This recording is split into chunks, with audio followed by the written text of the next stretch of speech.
After 3 years of being Amelia's simp, I decided to stop. I deleted her profile, moved out of the apartment, and came up with a random excuse to break up with her. Our couple's necklace fell into the artificial lake. The fortune teller said it was a bad omen. I never expected to see her again, and I didn't think she'd believe my ridiculous reason for breaking up. Later, I heard stories. The top student in the university's literature department, known for her beauty, went mad one night and jumped into the lake. All for a necklace that had disappeared. Class ended. I picked up my tablet, opened my phone, and closed my eyes, praying for 3 seconds. When I opened them, nothing had changed. Amelia still hadn't replied to my messages. I'm heading out. Don't forget to take your keys. Amelia, when do you finish class? I'll pick you up. Amelia, there's a huge new game store near campus. They've got the game you've been waiting for. Want to check it out after class? Our conversation was a one-way street, filled only with my messages. I kept telling myself she was just too busy to check her phone, but during psychology class, the professor mentioned that if someone is important enough, you'd run out of the shower mid-shampoo to respond. I waited for Amelia outside the literature department. Once, I'd gone straight to her class to find her, and she got mad. So now I waited at the gate. Finally, as the sun set, I saw her, tall, slender, standing out in the crowd. Her short skirt caught the last rays of the setting sun, creating a graceful arc. A guy was walking beside her, holding papers and calculating something with her. Amelia always had guys around her. Amelia. I walked up to the two of them, hands in my pockets, staring at the guy. He looked awkward under my gaze but held his ground, staring back. Amelia's eyes met mine, and after a moment, she spoke indifferently. What do you want? In that instant, I had a million questions. Why didn't you reply to my messages? Why are you so close with other guys? Why did you forget our plans again? But when I opened my mouth, the only words that came out were, "The sun is setting, Amelia. Are you cold?" The evening breeze carried a hint of chill as I stared at her indifferent, beautiful face. I couldn't help but remember how my friends reacted when they found out I'd become a simp for her. You're not exactly lacking options. Why cling to one tree? When they realized it was Amelia I was pining for, they understood. That's Amelia after all. She's a goddess. If you stop, there'll be plenty of guys to take your place. There's always that one person who leaves an indelible mark on your heart when you're young. For me, that person was Amelia. During a high school sports event, she'd suddenly leaned against me, sweat trickling down her temple. I saw a beauty in her face I'd never noticed before. She stared at me directly, tilting her head slightly, like a vibrant bubble full of colors, dazzling and captivating. Hey, can I buy a bottle of water from you? Back then, Amelia probably never imagined she was getting involved with a troublemaker like me. In the end, Amelia still went with me to the game store. I'd messaged her that morning, not expecting the crowd for a newly opened store. Amelia didn't like crowded places, so when we saw the long line at the entrance, even before she could frown, I was already pulling her away. Forget it. Too many people. But she stopped. I want Dragon and Warrior. Help me wait in line. I'll wait outside. Sometimes she'd be in a good mood, with a little more patience than usual. I stood in line, glancing outside. There she was, in her white dress, bag slung over one shoulder, scrolling through her phone. Just standing there, she drew the attention of plenty of guys. But by the time I finally got the game discs and walked out, she was already gone. I sent her a message and called, but she didn't reply or answer. I wasn't even surprised. I'd grown used to her coldness and distance. The last time she'd acknowledged me was after my 21st attempt at pursuing her. The teacher praised my persistence, saying guys like me were rare. My mom, on the other hand, called it stubbornness. That same persistence was evident in my pursuit of Amelia. She'd been guaranteed admission to university in our second year of high school, while I was just an average student, far from university standards. The first time I brought her breakfast in high school, she'd coldly remarked, "I don't like people with bad grades." Because of that one sentence, I jumped from ranking 361st to 57th in our grade. Eventually, I managed to get into university through an adjustment program. When I ran into her at the university gate and casually greeted her for the 16th time, she didn't say much, just frowned slightly and said, "I don't like you." Even now, after 2 years of dating, I doubted Amelia liked me much. I went home alone, holding the game discs, and sat on the floor in the dark hallway, covering my eyes. After a while, I realized my hand was wet. Don't be sad she abandoned you. It's not like this hasn't happened before. Don't be upset if you feel like this every time. Life's going to be miserable. Damn it. Am I even a man? Crying over something like this? I kept trying to convince myself until my phone rang. When I saw her name on the caller ID, my heart skipped a beat. But it wasn't her voice on the other end. Is this Ethan? I saw Amelia at the game store earlier. We had a department dinner, and I invited her to join. She seems a bit drunk. Can you come pick her up? It was the same junior, Lucas, who'd been walking with her earlier. I agreed, grabbed her thick coat, and cursed myself for still simping. If I keep this up, I might as well be the pale joker card from a deck. Amelia was definitely drunk when I brought her into the apartment. She still hadn't let go of my hand. We're home, Amelia. I started unwrapping her scarf. Her face and ears were flushed, her eyes slightly misty as she stared directly at me. After a moment, she stood on her toes, trying to kiss me, but we both fell to the floor in the messy hallway. She propped herself up on my chest, her kisses trailing down from my ear, tasting faintly of alcohol, like green grapes. Amelia, do you remember what you promised me yesterday? I gently pushed her away and adjusted her collar. She frowned, likely not remembering. If she didn't remember, fine. Even if I blamed her, she wouldn't care. So I stumbled to my feet, took the cake out of the fridge, and showed it to her. You said yesterday you'd spend tonight with me for my birthday, but you went to dinner with Lucas instead. Why? Why can't you care about me, even just a little? This question had circled in my throat a million times, but I couldn't get it out. She lowered her gaze to the cake, unwrapped it, and set it on the table. Let's celebrate now. It's not the same. What's different? It's past midnight. So what? She stared at me, impatience showing. Nothing. I sighed, cut the cake, and gave her a piece. The sweet frosting melted in my mouth, but I didn't dare tell her how much I'd looked forward to this birthday. Like an idiot, thinking she'd spend the night celebrating with me. I raised my plate of cake and clinked it against hers. Amelia, do you think I'll always love you? She didn't answer, and I didn't know the answer either. Not yet. Amelia was like a jar of honey, constantly tempting me. I didn't want to give up, thinking that someday she'd look at me with love, or maybe one day, I'd stop liking honey and leave her. By then, no matter how much she called, I wouldn't look back. When I woke up, there was a necklace next to me, heart-shaped, like it should have a matching piece. After a while, I realized it was probably a birthday gift. So did Amelia care about me? Most likely not. If I truly left, she wouldn't be upset, maybe even relieved. Many times, I was grateful I'd chosen psychology as my major. Otherwise, Amelia would have driven me to emotional exhaustion. As it was, I could sit next to her in public class the next day, pretending nothing was wrong. You're up early. Did you eat? I propped my head on my hand, watching her like everything was fine. I did, she answered curtly. The early morning light brushed her face, and I zoned out, wondering why I was still so attracted to her. Because of that face? I was a little surprised. Amelia didn't usually eat breakfast, which had messed up her stomach over the years. Most of the time, I had to force her to eat. Senior, I brought breakfast for her. A head popped up on Amelia's other side. Lucas.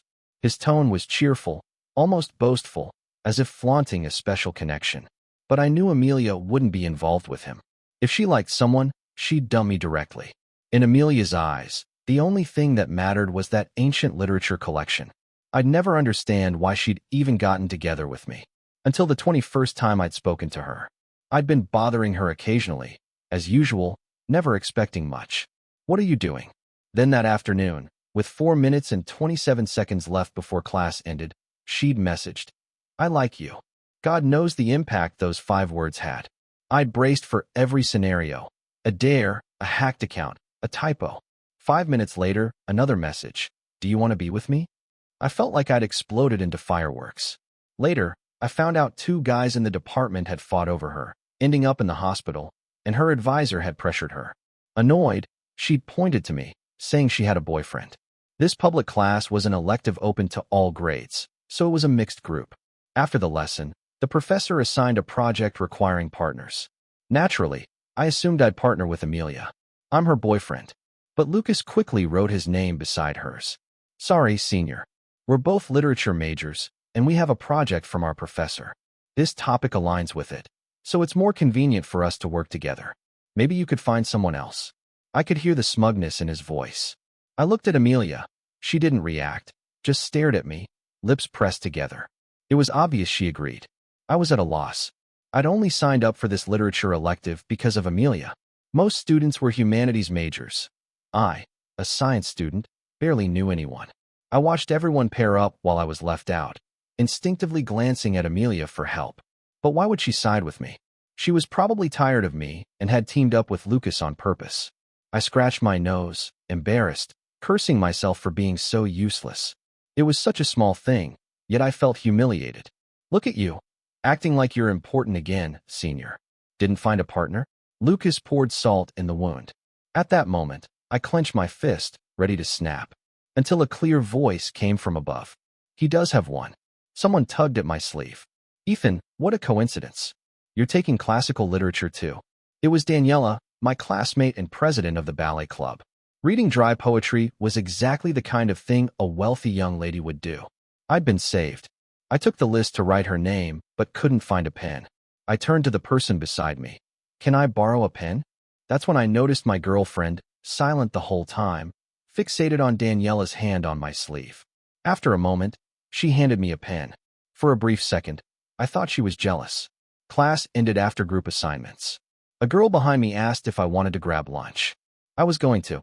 I was about to say, with Amelia, but she was already grabbing her stuff and walking out, white dress flowing, tall figure disappearing without a glance back.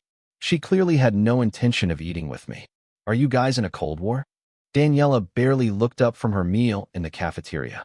Amelia and I rarely had Cold Wars because I almost never ignored her. I knew if I didn't talk to her, she might never speak to me again. I had no shame, a great attitude. I could bounce back from anything. "It's nothing. I'll find her this afternoon." I raised my spoon, changing the subject.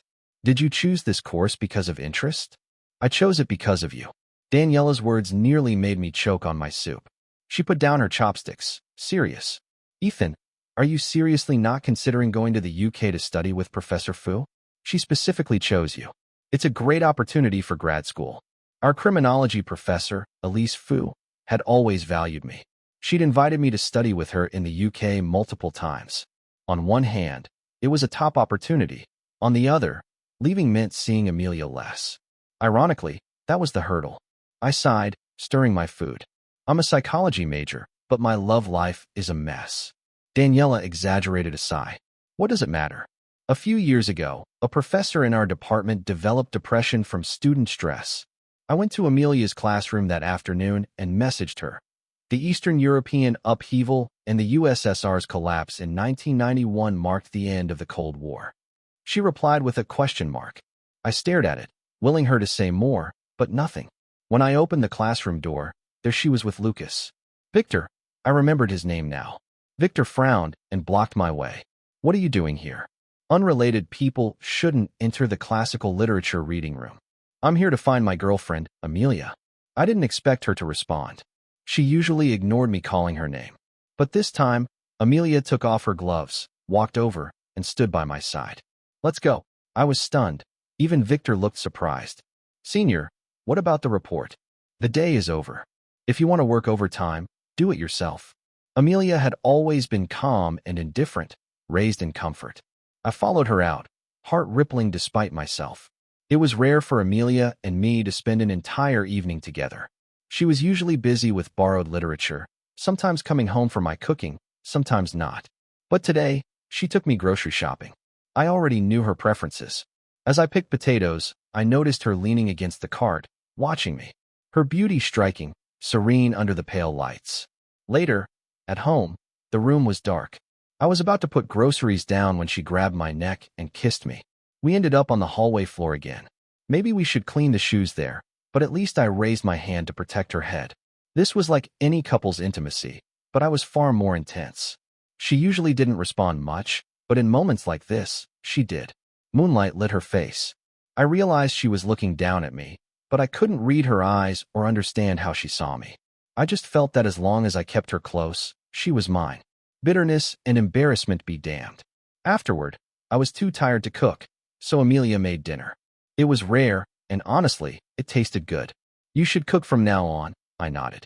After her shower, she was back to indifferent, barely responding. My professor called me into her office. Elise Fu, the youngest criminology professor, had countless students vying to study under her. No one would think someone would reject studying abroad with her. But I was that idiot. Ethan, if you have requests, let me know. I'll accommodate you. Your evaluations are all A's. You know I think highly of you. My team leaves for the UK soon. We can still handle paperwork. This is your last chance. The woman in a smoky blue blazer leaned against her desk, frowning. Daniela said you're hesitating because of a relationship. Daniela talked too much. But this expert on murderers wasn't great at understanding couples. Before I could explain, Daniela burst in, out of breath. Professor, Ethan, look at this post. It's viral on campus. Our university had a confession wall for grievances and gossip. I never thought I'd see my name there. I lost my pen in Mingda Building Lab yesterday. It was a physicist's gift to my grandfather, then passed to me. Priceless and sentimental.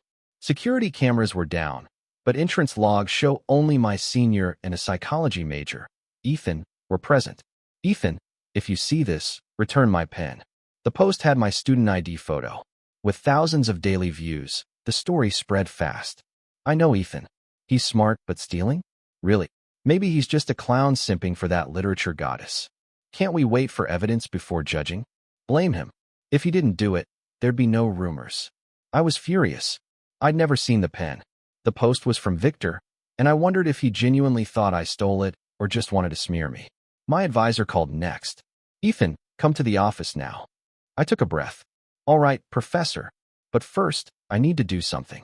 I hung up and called the police. Victor, regarding your stolen pen. I've contacted the police. This officer will help locate it. Now, let's discuss why you posted my personal info and photo without consent. If you can't explain, I'll have you taken in too. The advisor's office was tense. Victor leaned against the desk, sneering. You steal something and act shameless? I have evidence. I told myself to stay calm, but when I saw Amelia standing behind him, my heart sank. I went with Senior Amelia to check the logs. Only Ethan entered during that time. If he didn't take it, who did? I couldn't hear the rest. All I registered was, I went with Senior Amelia. So she'd been with him the whole time. Did she also think I took the pen? I stared at Amelia, detached as ever, looking down on me from her pedestal. The police took over, and the post was removed. On the way out, Amelia walked ahead, hands in pockets. I caught up. What are you thinking? Do you also think I took his pen? She looked up, gaze unreadable, then turned away. It's none of my business. The professor assigned tasks, and he's distracted. I just want him to finish. I grabbed her wrist, voice trembling. Can't you stand by me once, Amelia? Believe me, just this once. Again, I was begging. I always craved her approval, hoping she'd finally be moved. But she never was. If you're innocent, you've got nothing to fear. Why do you need my belief? Does it really matter that much? I bit my tongue. Yes, it does. She frowned, impatient. I let go. What a fool you are, Ethan. The ending was dramatic. Police found the pen wedged in a desk gap in the reading room. I expected an apology, but after a police warning, Victor just sneered. Who knows if you snuck in and put it back? I snapped and fought him. We both ended up in the school hospital. Impulsive, but I wasn't taking it. Daniela said I should have recorded everything and filed a harassment complaint, but now we'd both get in trouble. At least I'd knocked his tooth loose, even if I had a cut on my face. Later, Amelia came to pick me up. Seeing her, my heart ached. I hugged her. She froze. What are you doing? She asked coldly. I ruffled her hair, trying to take her hand. Let's go. She looked at me. I'm not here for you. My cheeks still stung as I watched her walk to Victor, sitting 10 seats away. When you're ready, come with me. We have an experiment due soon, she said. I didn't need to see his smirk. My chest ached, face throbbing. I pressed my hand to my chest. Just a little more pain, and soon it won't hurt. Amelia got home around 9 p.m. Did you finish the experiment on time? I sat on the couch. She hummed, changing shoes. She paused by me. You fought today. Does your wound hurt? Casual, indifferent. I shook my head. Hungry? Want me to make you a late-night snack? She declined and went to the bedroom. It felt like any other night. I looked at my phone, a message from my professor. Ethan, glad you're joining us in the UK. We leave tomorrow morning. Packed tonight. In high school, Amelia and I watched The Legend of 1900. There was a line I didn't understand. A painting falling off a wall without warning, the pianist wanting to leave the ship without warning. At the time, I wondered how someone could decide so abruptly. Until that morning at 6 a.m., I packed my bags, left keys at the door, and walked away from Amelia without warning. Passing the campus lake, I pulled off the necklace she'd given me and threw it in. I messaged her.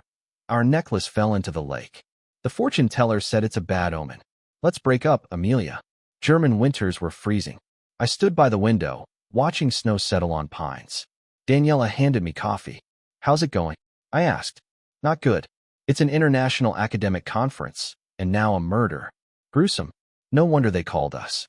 This was my 5th year away from campus, studying under Elise. We'd learned a lot, but cases were tough. I'd gone from vomiting at crime scenes to eating beside corpses with Daniela. Profiling criminals and assessing recidivism risk were crucial, so top universities assisted on major cases. This time, a conference murder. The victim was beheaded, head on a dinner plate. Revenge or a serial killer. Everyone was a suspect, so the scene was locked down. Joseph, stop chatting. Your German's good. Go talk to the scientists again. Daniela, come with me. Elise pushed open the door, unusually frazzled. The case was clearly brutal. Got it, boss. Daniela followed. I sipped coffee, watching them leave. Daniela no longer hesitated to call Elise sis. They seemed like stepsisters, and I wondered if there was more. I tapped my pen against my forehead, struggling with basic German during interviews. The witness rambled about chocolate potatoes and vomiting at the sight of a severed head. Suddenly, a soft voice cut in. Mandarin, familiar and unmistakable. I looked up and froze. Standing there was Amelia, in a white dress, as striking as ever. Her name tag read, Invited Scholar of Ancient Texts. I turned and ran, feeling like a fugitive. But she chased after me, calling my name, cornering me in a narrow tea room. My hand scraped the iron railing, and she grabbed it immediately. Are you okay? I pulled away. 5 years since I'd last seen her, and she hadn't changed. But when I shook her off, her eyes reddened. I've been looking for you for years, she said, steam from coffee curling between us as we sat on stairwell steps. I asked professors, classmates, even went to the UK, but you were gone. Why look for me? I interrupted. She turned to face me, gaze intense. Why did you break up with me? I'd thought about this for years. Back then, hearts were fragile, emotions tangled. To say I didn't miss her would be a lie. There were moments across the Atlantic when I almost unblocked her. But time eroded even the sharpest feelings. Back then, I was just exhausted, I said, standing to leave. She grabbed my wrist. Ethan, we. I turned. There is no we, Amelia. It's over. Completely. Her eyes welled up, the first time I'd ever seen her cry. I walked away, her voice fading into the snowy night. I'm sorry. Amelia wouldn't leave me alone. She followed me through the conference halls, warning me about sauerkraut-flavored drinks. When I picked up a green-labeled bottle, she was right. It was awful. She translated German for me, charmed researchers, and proved surprisingly useful. By midnight, we still hadn't ID'd the suspect. The case had 2 puzzles. Should the conference continue with so many scholars at risk? And would the killer strike again? Elise believed it was revenge. The victim's blood had written, "You can't escape." But who couldn't escape? Exhausted, I leaned back in my chair, dozing off. When I woke, my head was on someone's lap. Linen fabric, faint orange scent. Amelia's body wash. I jolted upright. She adjusted her glasses, tapping my notes. There are grammatical errors here. This is the original meaning. Her corrections made sense. Strange, how we'd once been strangers and now this. I stood to get air, and she followed, draping her coat over my shoulders. Indoors and outdoors one cha and da. The temperature difference is big. Don't catch a cold. I sighed, rubbing my face. Do you want to talk, Amelia? Outside, the snow had stopped, but the cold bit deep. I stared at her thin blouse, no longer feeling the urge to wrap her in my coat. Her well-being was no longer my concern. Zygomatic effect. People fixate on unfinished business. You're not in love with me. You're just bothered that I left first, I said coldly. It's a psychological phenomenon, Amelia. You don't love me. You're just addicted to being worshipped. She hugged me suddenly, shivering. No, I don't dislike you. I think about you all the time. It's not just. I pushed her away. Enough. If you keep this up, I'll call the police. But she wouldn't let go, her voice trembling. I'm sorry for everything I did or didn't do. I didn't respond. The past was a closed book. Despite my protests, Amelia stayed by my side. She translated interviews, even when she coughed violently from the cold she'd caught. I ignored the worry in my chest. She's not your problem anymore. At the bar, Daniela raised an eyebrow at Amelia's persistence. Looks like someone still got it bad. Before I could retort, Elise burst in, pale. Evacuate. Now. A bomb had exploded in the building. Elise explained, extremist group. They think the Babylonian tablet Amelia decoded threatens their beliefs. And there's a mole. They know our moves. As we rushed down the stairs, the floor shook. A crack split the group, Elise and Daniela on one side, Amelia and me on the other. Elise reached out. Ethan, grab my hand. I reached back, but the floor gave way beneath me. Amelia's hand shot out, gripping my wrist with surprising strength as debris rained down. Let go, Amelia. You'll fall. She ignored me, fingers digging into my skin. I won't let you die. We fell, Amelia twisting to shield me with her body. I hit my head, blacking out briefly.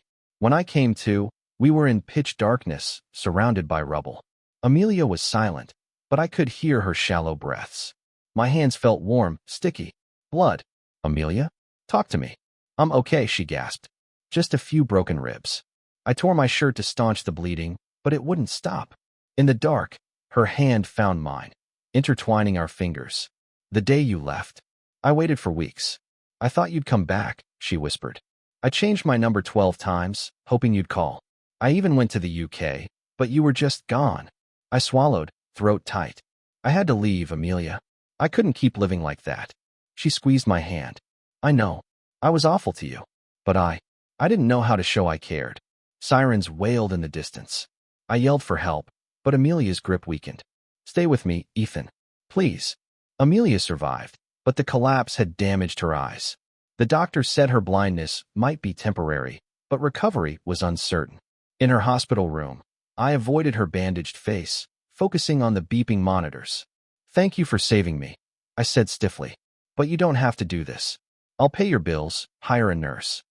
Don't go, she interrupted, voice small. Just stay with me until I can see again. I hesitated.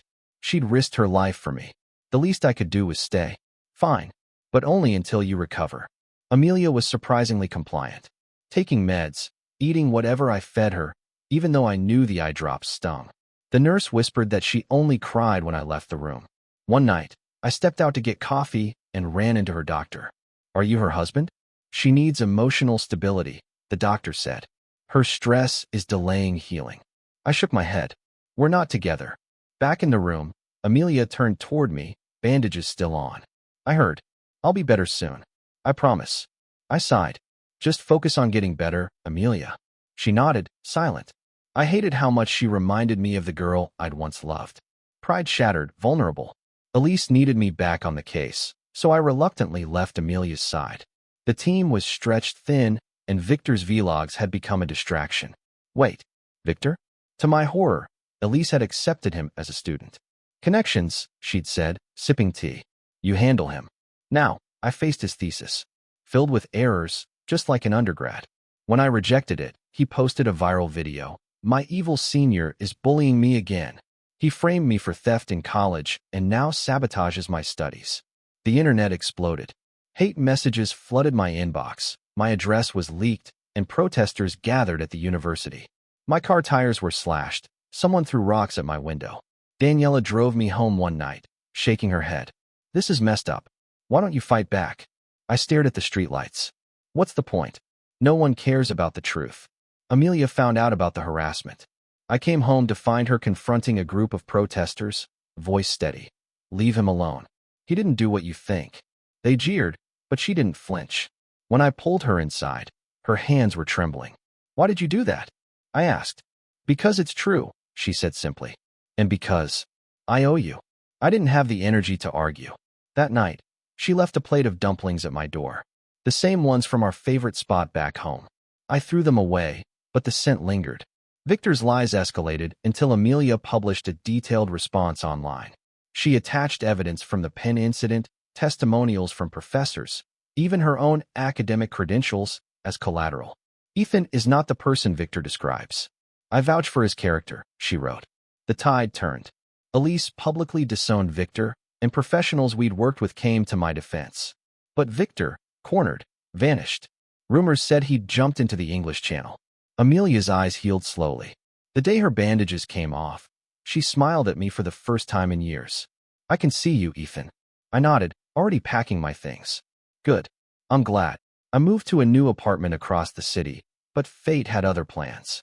3 months later, my new neighbor knocked on my door. Amelia, holding a bouquet of bluebells. Coincidence, she said.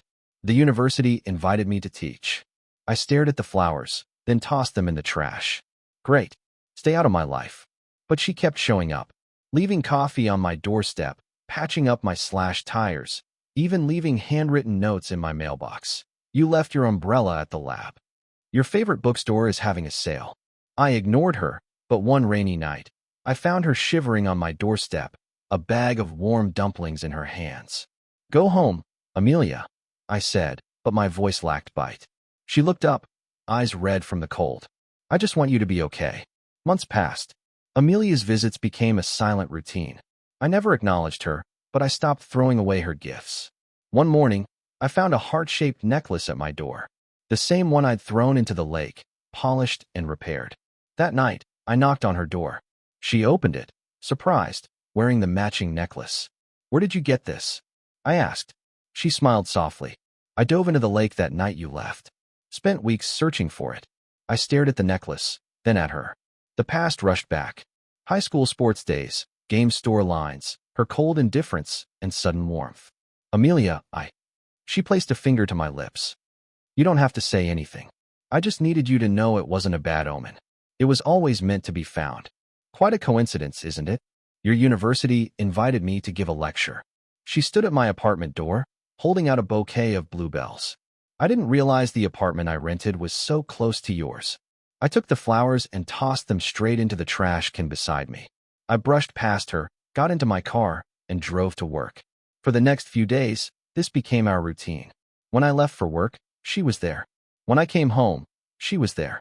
Whether I left at 5 a.m., 7 a.m., or 9 a.m., rain or shine, there she was. Always elegant in a knee-length skirt, sometimes with flowers, sometimes with food. And every time, I threw it away. It was a silent battle of wills until one day, I snapped. Julia, haven't you had enough? I stood at my front door, hands in my pockets, staring at her. She held up a bag of dumplings. I tried these.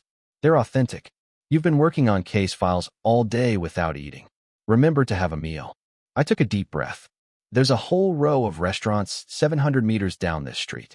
If I'm hungry, I'll go out and eat. Got it.